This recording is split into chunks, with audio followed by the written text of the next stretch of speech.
Guadeloupe, actualité. Outre-mer News à vieux habitants, après la commune de Sainte-Anne, Capesterre, Bouillante, Trois-Rivières, eh bien, nous allons parler de cette commune de la Côte-sous-le-Vent, située entre Baillif et Bouillante. Avec moi, bien évidemment, le maire de la commune élu lors des dernières municipales, Jules Otto. Alors, Jules Otto, vieux habitants, bonjour et merci de nous recevoir dans vos bureaux. Combien d'habitants? Une physionomie globale de cette commune de vieux habitants. Au dernier recensement, vieux habitants parmi les communes où en fait on a une diminution comme un peu partout en Guadeloupe, mais on fait une belle résistance, il y a une diminution légère, on reste encore à notre 7250 habitants, donc ça va, donc il faut qu'on y travaille, donc mes prédécesseurs ont travaillé à faire en sorte qu'il y ait un peu plus d'habitants sur le territoire. La difficulté qu'on a aujourd'hui, c'est que c'est le taux de naissance et puis aussi beaucoup de départs de jeunes. Et donc c'est un travail qui est au niveau de la Guadeloupe, de faire en sorte que nos jeunes soient fixés sur le territoire. Donc on y travaille aussi sur les vieux habitants. Donc le travail que par exemple que je fais, actuellement par exemple au niveau de la mairie des vieux habitants, j'ai 7 apprentis, donc 7 jeunes qui font une licence, qui font des masters. C'est une manière de leur dire, vous restez sur le territoire, et c'est pas moi, c'est pas vous qui allons faire des enfants, ce sont eux. Donc il faut qu'on arrive à créer des conditions pour que ces jeunes-là restent sur le territoire et de faire en sorte aussi que, eh bien, donner plus d'activité au territoire de vieux habitants pour que d'autres personnes viennent à vieux habitants parce qu'il fait bon vivre, parce qu'on a des atouts, parce qu'on est dans un cadre serein. Et donc voilà, donc, je pense qu'on est un peu inscrit dans cette dynamique-là. Mais oui, depuis 2020, les choses se passent, on va dire, avec les contraintes qu'on a, les contraintes qui sont liées à notre situation financière. Vous avez trouvé la situation comment? Une situation déficitaire, tout le monde le sait. Bon, mais je le savais, donc je n'ai pas. Et dans ma démarche, je n'ai jamais cherché à critiquer l'ancienne municipalité. L'ancienne municipalité a fait ce qu'elle avait à faire dans un contexte particulier. Moi, j'ai pris la responsabilité, j'étais dans l'opposition, donc quand je lui ai demandé de prendre la responsabilité, je savais la situation de la collectivité. Donc je n'ai pas allé à faire des audits, à dénoncer quelqu'un d'autre. La situation est là. On a cherché à faire en sorte qu'on retrouve ce qu'on appelle les équilibres fondamentaux. La Chambre générale des Cours des comptes a donné un avis déjà pour fin 2022, disant que la situation de la collectivité s'est améliorée. On a retrouvé, on va dire, on est au vert, on va dire, même si la situation reste fragile, ça reste vulnérable, mais on a rétabli ce qu'on appelle les équilibres fondamentaux. Et donc en 2023, l'autre moitié de la mandature, parce qu'on est quasiment un peu dans mi-mandat, d'ici le 5 juillet 2023, je serai à mi-mandat. Donc, on peut commencer à regarder ce qui a été fait, mais on sait aussi que maintenant les conditions financières sont là, les conditions, on va dire, de travail sont là. Donc, on va pouvoir donc dérouler, aller encore plus loin dans le programme qu'on avait donc proposé à la population en 2020. Et donc, on va s'y atteler fortement. Ceci étant dit, des choses sont réalisées, malgré une situation financière contrainte. On avance. Malgré le Covid, malgré Fiona, on avance. Il y a des chantiers que j'ai trouvés et j'ai donc continué. Et il y a d'autres chantiers que j'ai démarrés. J'avais promis par exemple de faire plus de proximité et de rendre les habitants plus attractifs et de faire en sorte qu'il y ait un service de proximité plus fort au niveau de la collectivité. C'est le cas. Il y a une maison France Service à Géry qui a été inaugurée en 2021. Il y a à Cousinière, on a inauguré en 2022 un Bica Web. Ces deux structures cherchent à faire en sorte qu'il y ait plus de proximité au niveau de la population. Que le service soit rendu avec les personnes âgées, que les personnes qui sont en situation d'exclusion puissent trouver dans ces lieux-là des réponses à leur démarche. Donc, ils peuvent venir en mairie, mais à Géry, au plus près de la population, au plus près des quartiers. On s'était engagé pour ça. Donc, la maison France Service. Des cellules que vous créez comme ça sur les quartiers. C'est dans le cadre de ce que l'État a mis en place. Donc, on est accompagné par les services de l'État. Les maisons France Service qu'on trouve au niveau national, mais on a eu à les habitants et s'installer donc à Géry pour l'ensemble de la population. Et puis, globalement, une antenne de cette maison France Service, c'est le Bica Web qui est à Cousinière, parce qu'il y a une grosse population sur Cousinière, un peu éloignée du bourg, de faire en sorte qu'il y ait un service aussi de proximité, tout ce qui est sur l'inclusion numérique avec les personnes âgées, on le fait.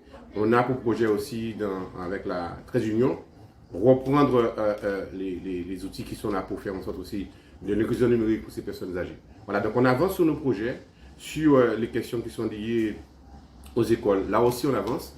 L'école de Marigot, eh bien, il y avait un chantier qui avait été démarré, donc la rénovation. On est dans cette phase-là. Il y a eu quelques difficultés techniques. on avance et que le chantier avance bien. On a eu à mettre en place rapidement des salles de classe parce qu'il y avait une situation de sécurité pour les enfants. Ça a été fait rapidement. Sur Géry, on a pris une délibération, on a confié à la région la maîtrise d'ouvrage déléguée pour la reconstruction d'une école à Géry. C'est chose faite. Donc, les travaux avancent tranquillement.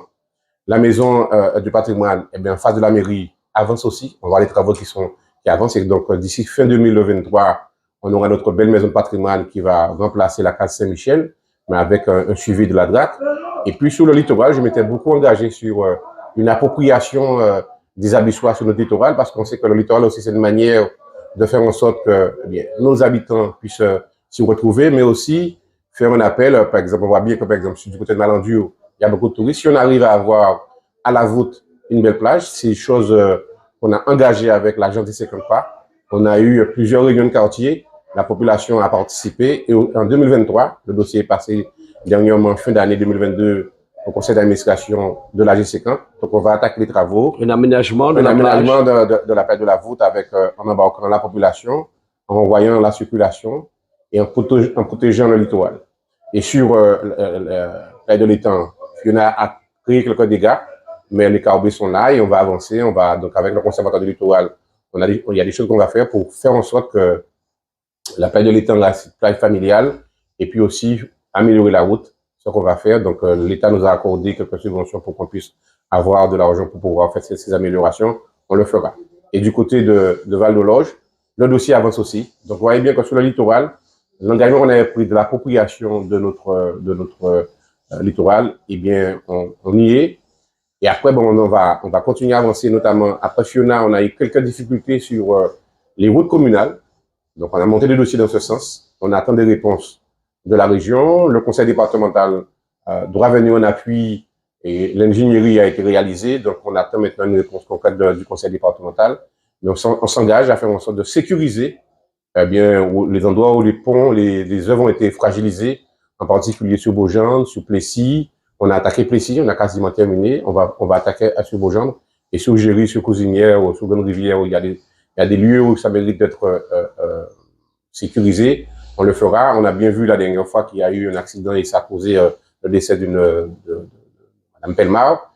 Donc là aussi, il y a une forte demande de la population de sécuriser les routes. Donc on le fera. Les endroits où, par exemple, où des jeunes font des tirages, on va faire en sorte d'avoir ce qu'on appelle mettre en place des systèmes pour faire en sorte que les voitures puissent ralentir. Donc, toutes ces choses du quotidien des abattoirs, on va l'attaquer. Et en même temps, il faut qu'on arrive à avoir une administration qui se modernise. On l'attaque. On le fait avec les agents. Et d'ailleurs, en passant, je voudrais remercier les agents pour leur implication. On vient d'avoir une très belle manifestation. Ça fait 2 ans qu'on n'avait pas eu Noël Cacador. Ce qu'on a vu dans les écoles, l'école de Cousinière, dans le cadre de la transmission, avec un engouement des enseignants, des équipes pédagogiques. Donc, je me suis engagé avec eux d'aller encore plus loin l'année prochaine en embarquant l'Office de l'eau et le Parc national pour expliquer les problèmes liés au cycle de l'eau, sur la qualité de l'eau, comment les cacadors puissent revenir dans nos rivières, ainsi de suite.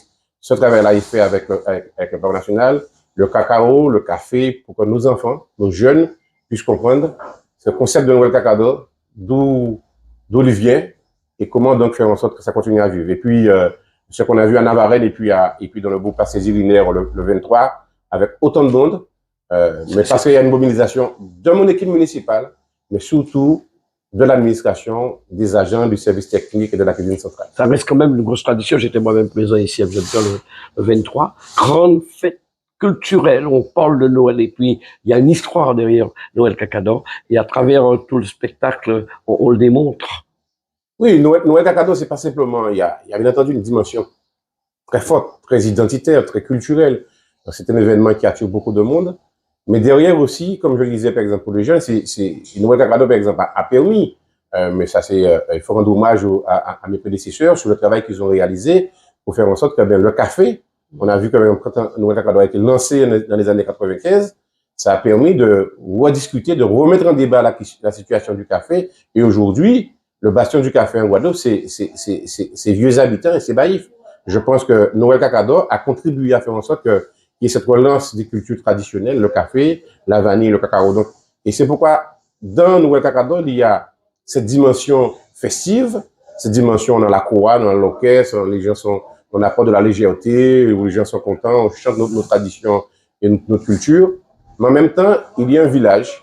Et ce village-là, ça respire nos traditions, nos cultures, ça respire l'agrotourisme, ça respire nos productions traditionnelles.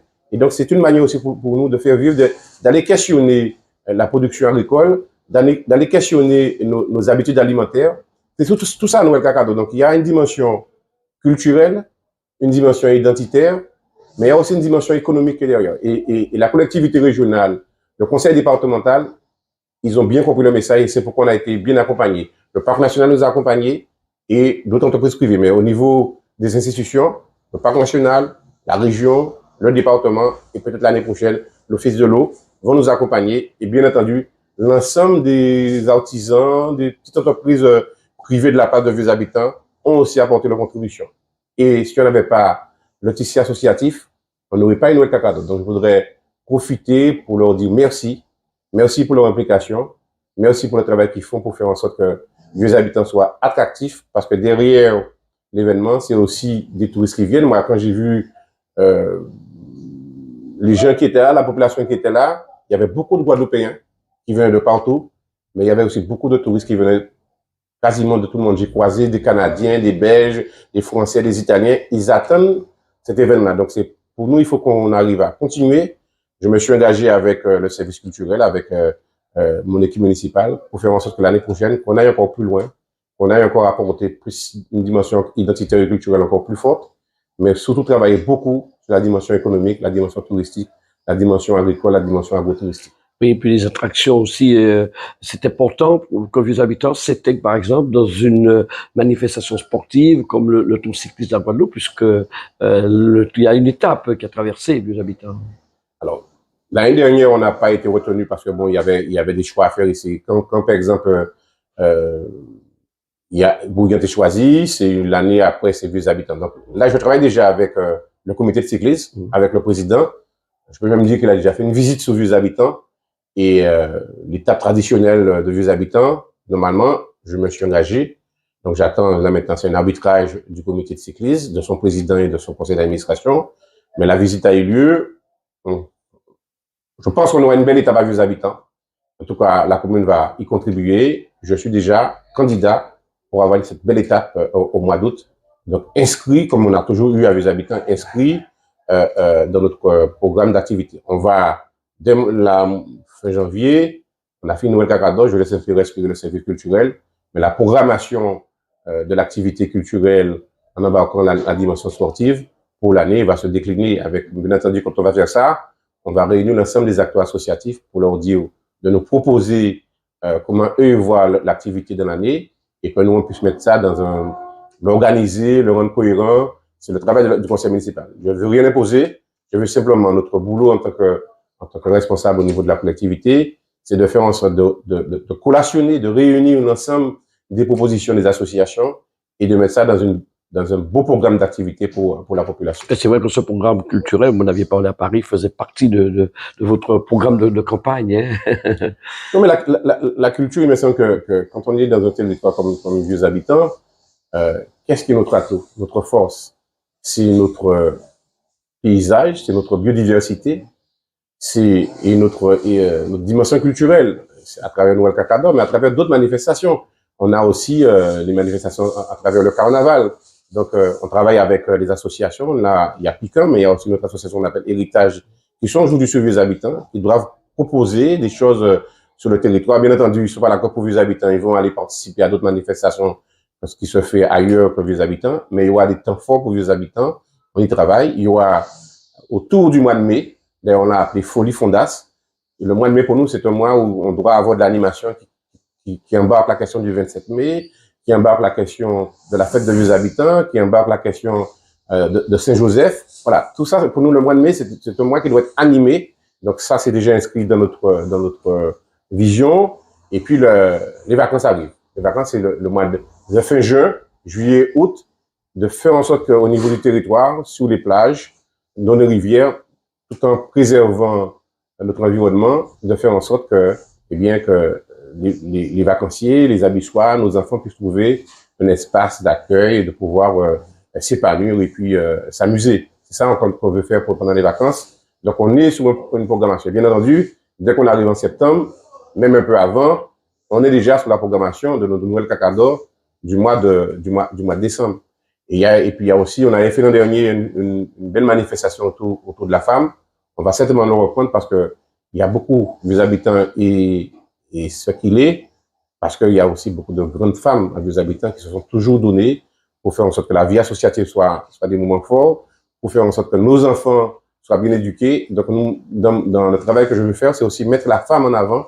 Donc, le 9 mars ou le 8 mars, c'est pour nous un moment important de célébrer et d'honorer nos femmes fortes qui ont beaucoup donné pour les habitants. Bon, alors, on parlait de tourisme. Un mot sur ce site de la Grivelière. Justement, mais ça tombe bien.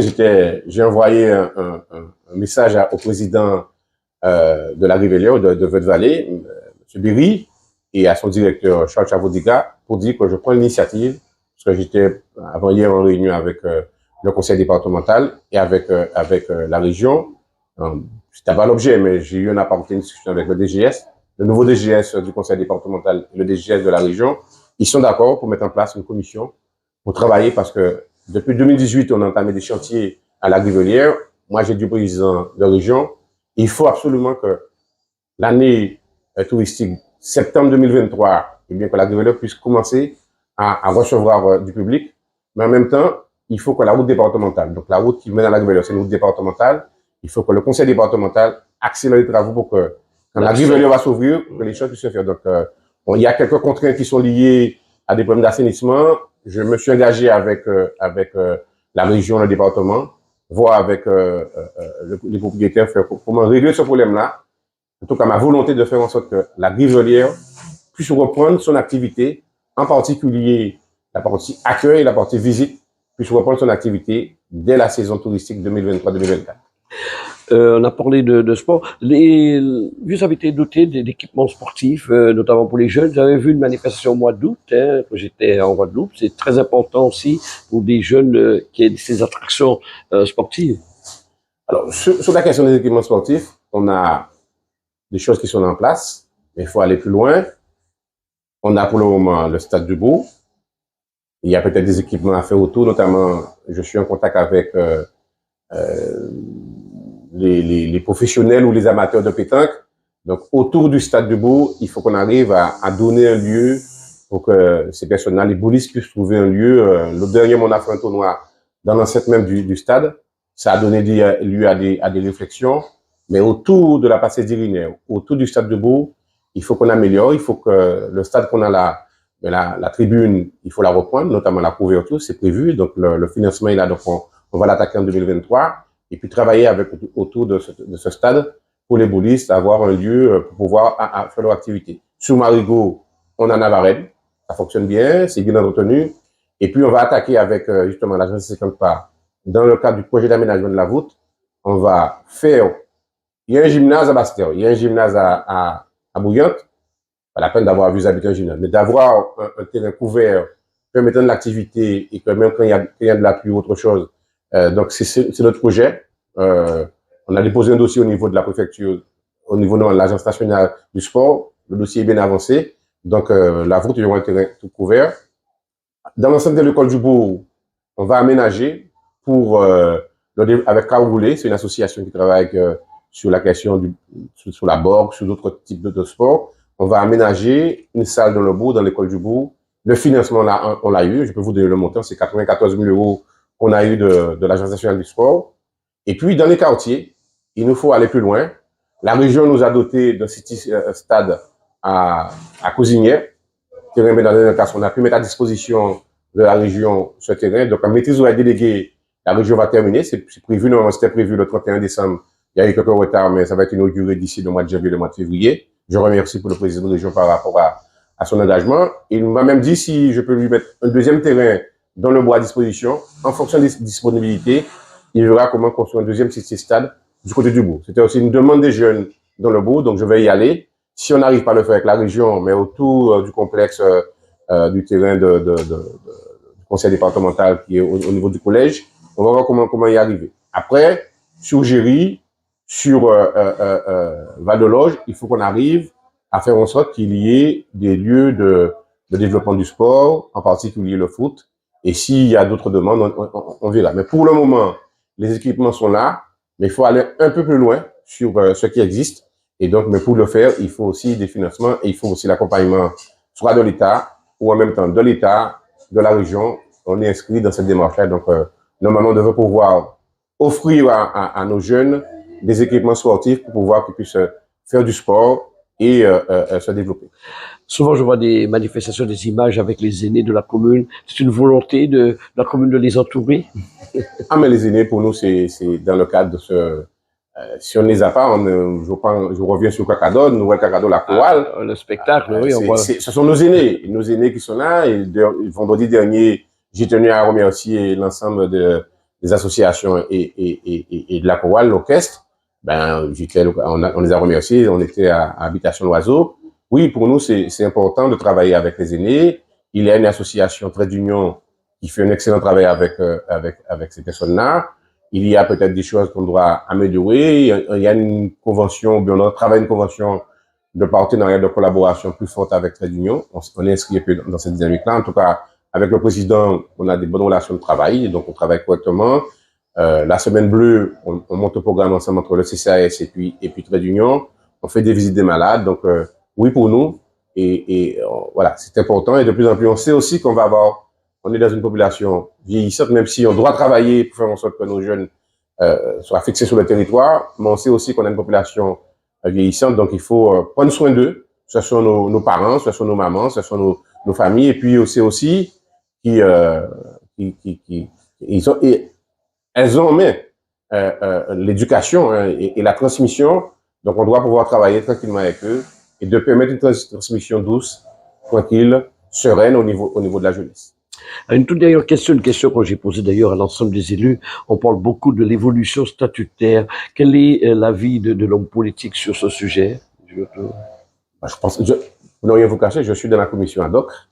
On est à peu près 27 élus qui travaillent, hein, donc avec 7 parlementaires, 7 conseillers régionaux et 7 conseillers départementaux. Et pour le département, 5 conseillers départementaux de la majorité et 2 de la minorité. Et donc, dans les 2 conseillers de la minorité au conseil départemental, j'y suis. Et donc, je suis dans les réunions.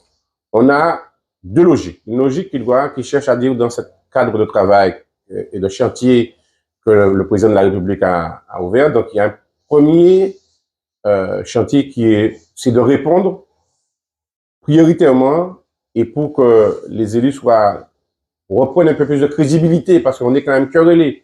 Donc, il y a des choses, notamment la question de l'eau, la question du transport, la question des déchets, la question, on va dire globalement, de services publics. Quels sont les freins? Quels sont les éléments qui empêchent d'avoir un service public encore plus efficace en Guadeloupe? C'est ce travail-là qu'on a commencé à identifier avec les cadres, dans les collectivités, dans les EPCI, au niveau de la région, au niveau du conseil départemental, et d'envoyer des propositions assez rapidement au niveau du gouvernement. Ça se fera d'ici la fin du mois de janvier. Donc, on est plus dans un travail, on va dire, de recherche, d'amélioration, d'efficacité du service public. C'est le premier travail qu'on fait. Bien entendu, quand on va aborder ces schémas-là, on va pointer ici ou là quelques éléments qui vont nous dire que pour être plus efficace, peut-être qu'il y a lieu de domicilier à certains égards le pouvoir. Qu'il y a lieu à mettre en place des expérimentations. Si on prend l'expérimentation concernant, à l'époque où Victor Lurel était à la région sur la question de l'énergie, peut-être qu'il y a lieu d'aller chercher, d'aller travailler sur d'autres pistes, sur l'expérimentation. Peut-être qu'il y a lieu aussi de dire, il faut un autre cadre. Mais ça doit arriver après. On n'est pas là comme si on est dans une démarche idéologique. On doit être dans une démarche qui dit, quel est le meilleur cadre institutionnel qui va permettre aux Guadeloupéens de se développer, de s'épanouir, à la Guadeloupe de se développer, et que ce défi qu'on vit là actuellement, il y a au moins 2 sujets essentiels. La question climatique, même si on voit bien Fiona, on n'est pas dans une histoire de transition climatique, on est dans la crise climatique. C'est qu'est-ce qu'on fait? Quels sont les moyens qu'on se donne? Et quand on va demander plus de responsabilité au gouvernement, c'est derrière tout de suite les moyens. Comment on va faire pour y arriver? Et puis il y a aussi, je pense que c'est un sujet important, je pense qu'on n'en parle pas suffisamment, même si dernièrement on a donné la tendance démographique, mais on est aussi dans une crise démographique. On est dans ce défi démographique et qu'une population qui vieillit, une population qui diminue dans un territoire, c'est un territoire qui est appelé à disparaître. Donc, on doit se battre. Je pense qu'il y a des éléments, il y a des leviers. Il faut que des expériences, par exemple, l'actuel DGS du conseil départemental, à l'époque, il était au niveau de la préfecture, a travaillé à la DOM et a travaillé pour faire en sorte qu'il y ait des jeunes Guadeloupéens pour retourner travailler au pays. Je pense qu'il faut qu'on y travaille. Dans chaque commune, dans chaque bout du territoire, si on arrive à faire en sorte qu'il y ait des jeunes qui viennent bien formés, qui viennent travailler et qui se fixent, je pense qu'on peut travailler sur ce qui est devant nous, ce qu'on appelle le défi démographique. Mais il n'y a pas que ce levier-là. Il y a d'autres leviers. Les grands pays en Europe ont pu régler le problème démographique par rapport aussi à la question, mais c'est une question sensible qu'il faut aborder avec vigilance, avec délicatesse, la question de l'immigration. Et qu'on voit bien que si la France, par exemple, a pu avoir un taux de natalité plus élevé, c'est parce que ce sont les pays de l'Est, ce sont les pays d'Afrique qui a permis à la France de rester dans une dynamique démographique. Donc, on aura à se poser cette question-là vis-à-vis de notre environnement caribéen et comment de faire en sorte qu'on puisse accepter l'autre et que l'autre s'intègre dans notre culture. Il y aura tout un travail à faire. Mais je pense qu'il y a un certain nombre de mesures à mettre en place pour faire en sorte que ce défi démographique, on puisse le gagner. Et puis, cette crise climatique, que nous aussi, dans notre territoire, à chaque bout du territoire, parce qu'on est sur un territoire qui a une belle biodiversité, mais quand on dit biodiversité, c'est aussi fragilité, vulnérabilité. Donc, il faut savoir la protéger. Et donc, sur chaque territoire, qu'est-ce qu'on met en place en termes de politique publique pour faire en sorte qu'on protège notre biodiversité? Comment protéger la rivelière? Comment protéger nos vallées? Comment protéger nos rivières? Comment faire en sorte que vieux habitants, quand les gens viennent à vieux habitants, ils se sentent bien parce qu'il y a un paysage magnifique. Mais ce paysage magnifique, il faut la préserver. Luto, merci d'avoir accordé cette interview à Outre-mer News. C'est le dernier numéro de la série qui sera diffusé sur Canal 10, KMT Martinique, KTV Guyane, le Pige Mayotte, Radioactif Martinique notamment, et sur le site Outre-mer News. Merci de nous avoir reçus. C'est moi. Et puis, bon courage. Outremernews.fr, le site de l'actualité Outre-mer, 24 heures sur 24 et 7 jours sur 7. Retrouvez la chaîne Outremer News sur YouTube.